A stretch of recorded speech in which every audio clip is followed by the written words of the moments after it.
नमस्कार। आपके YouTube channel सेविकाओं की आवाज़ में आप सभी का एक बार फिर से स्वागत है। प्रधानमंत्री मातृ वंदना योजना का फॉर्म नहीं खुल रहा है, ऐसी शिकायतें हमारी बहनें कर रही हैं। और किसी के द्वारा जो है फॉर्म अगर खुल रहा है तो उसमें डाटा एंट्री यानी आपका फॉर्म ऑनलाइन करने का ऑप्शन ही नहीं आ रहा है। तो चलिए आज हम आपको एक ऐसी जानकारी देने जा रहे हैं जिससे आपका फॉर्म भी खुलने लगेगा और आप ऑनलाइन भी करना शुरू कर देंगे, यानी आपके लाभार्थी का एंट्री होना शुरू हो जाएगा। लेकिन इससे पहले मैं बता दूं कि आप अब उन्हीं लाभार्थी का डाटा एंट्री कर सकते हैं, यानी फॉर्म ऑनलाइन कर सकते हैं जिनका आपने पहले से आंगनबाड़ी पोषण ट्रैकर ऐप में ई-केवाईसी कर चुके हैं। क्योंकि अब का जो फॉर्म आ रहा है उसमें पोषण ट्रैकर ऐप पर अगर आपका ई-केवाईसी नहीं रहेगा तो फॉर्म सबमिट नहीं होगा। तो चलिए हम शुरू से आपको दिखाते हैं कि किस तरह से फॉर्म खोलना है। उसमें डाटा एंट्री का ऑप्शन भी आएगा और आप फॉर्म ऑनलाइन सबमिट भी करेंगी, लेकिन याद रहे कि उसका लाभार्थी का ई-केवाईसी अगर हो चुका है तभी आपका फॉर्म सबमिट। ये चलते हैं हम गूगल पे, और गूगल पे जब हम क्लिक करेंगे तो आपको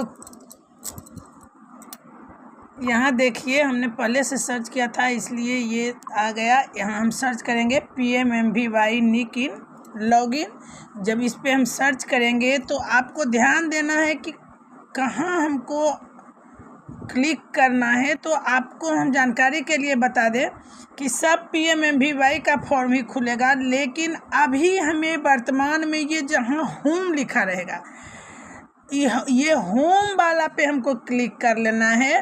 वैसे सब देखिए आप प्रधानमंत्री वंदना योजना का ही फॉर्म है, लेकिन हमें इस लिंक पे क्लिक करना है जिसके आगे में होम लिखा रहेगा। तो हम यहाँ पे क्लिक कर लेते हैं और जैसे ही क्लिक करेंगे तो आप देख सकते हैं कि यहाँ पे इस टाइप का फॉर्म खुला है। तो हमें करना क्या है, इसमें बहुत सारे ऑप्शन है, इसमें बहुत सारी जानकारियाँ हैं, लेकिन हमें अभी जो वर्तमान में जानना है वो लॉगिन में जाना है।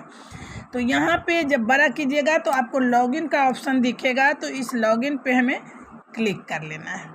अब देखिए ये प्रधानमंत्री मातृत्व वंदना योजना के लिए आपको उपयोगकर्ता का पहचान और पासवर्ड मांग रहा है।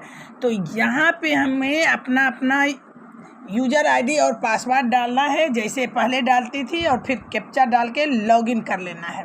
तो चलिए हम लॉगिन करते हैं, और गोपनीयता के लिए हम इसको नहीं दिखाएंगे, आप लोग अपना डालिएगा और लिखिएगा, फिर लॉगिन कर लीजिएगा। जब हमने अपना यूज़र आईडी पासवर्ड लॉगिन किया उसके बाद वेरीफाई कर लिया तो देखिए आप इस तरह का फॉर्म खुल गया है।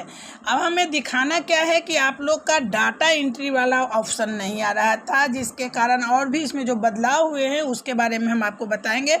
तो यहाँ 3 हमारा देख सकते हैं आप कि हमारा फॉर्म खुल चुका है, और ये फॉर्म जो 3 लाइन का होता है इसमें आप देख लीजिए, मैं आपको बड़ा करके दिखा देती हूँ कि आंकड़ा प्रविष्टि यही कॉलम नहीं आ रहा है, यही जो है आपका नहीं आ रहा था। सिर्फ लाभार्थी खोजें, पूर्व पंजीकृत लाभार्थी खोजें, अस्वीकृत लाभार्थी खोजें, यही ऑप्शन खुल रहा था, लेकिन आंकड़ा प्रविष्टि के ऑप्शन नहीं खुल रही थी। लेकिन जो होम वाले पेज पर आप जाके खोलिएगा तो आपका आंकड़ा प्रविष्टि का खुलना शुरू हो जाएगा। इस तरह से आप देखिए, चलिए आंकड़ा प्रविष्टि पे हम क्लिक करते हैं तो यहाँ पे देखिए लाभार्थी पंजीकरण आ रहा है। तो चलिए हम लाभार्थी का पंजीकरण करते हैं। देखिए किस तरह का फॉर्म खुला, मैं यही आप लोगों को दिखाना चाह रही हूँ कि सारे फॉर्म में जो ऑप्शन थे, जो लोड करना था, जो डॉक्यूमेंट्स मांगे जा रहे थे वही मांगा जा रहा है। कहीं कोई अंतर नहीं है, लेकिन हाँ अंतर है। आप देखिए ये ग्रीन कलर का जो आपको शो कर रहा है इसमें अंतर आ गया है। देखिए पोषण ट्रैकर के माध्यम से चेहरे की पहचान, तो चलिए हम फॉर्म भरना आपको सिखाते हैं।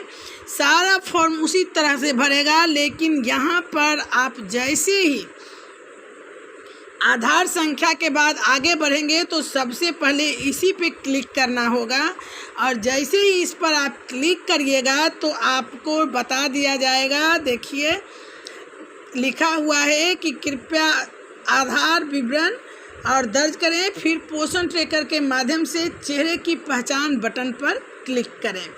तो यहाँ हमने कोई ऑप्शन नहीं भरी थी, नाम या कुछ भी, इसलिए इस तरह का आया। लेकिन आप जब यहाँ क्लिक करेंगे तो अगर आपके पोषण ट्रैकर ऐप पर या eKYC हो गया है तो आपको पहचान कर राइट बताएगा, अगर नहीं हुआ है तो दिखाएगा, शो करेगा कि आपका इसका पोषण ट्रैकर पर चेहरे की पहचान नहीं हुई है। तो चलिए इस तरह से फॉर्म खुलने लगा है। आप लोग एक दूसरे को वीडियो शेयर भी कीजिएगा ताकि सभी लोग इस पर काम कर सकें।